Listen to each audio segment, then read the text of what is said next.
presidential candidate of the People's Democratic Party, Alhaji Atiku Abubakar, has left Nigeria for political campaigns in the United States of America. In 2018, amidst talks that he could not visit the U.S., Atiku had, in company of the former Senate President Dr. Bukola Saraki and others, visited the U.S. The visit to the U.S. was significant as it dismissed all doubts that Atiku could not travel to the U.S. Benue State Governor Samuel Ortom has called on the presidential candidate of the PDP, Atiku Abubakar, to apologize over his outburst against him and the people of the state.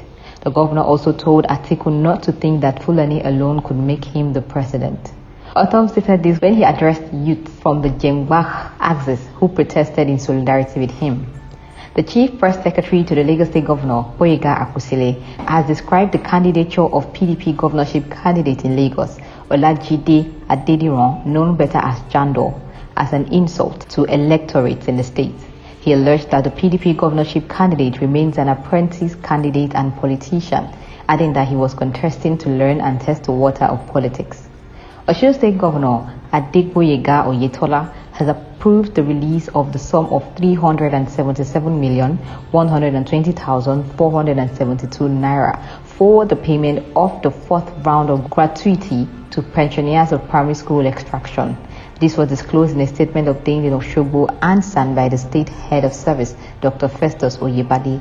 The statement also said payment of the beneficiaries will commence on Thursday.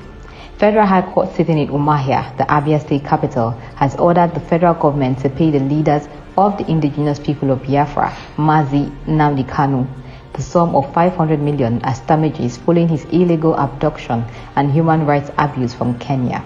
The court also ordered the federal government to return him to Kenya from where he was extradited to Nigeria on June 19, 2021.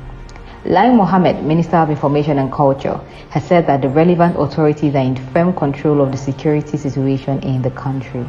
What is your take on the Nnamdi Kanu case?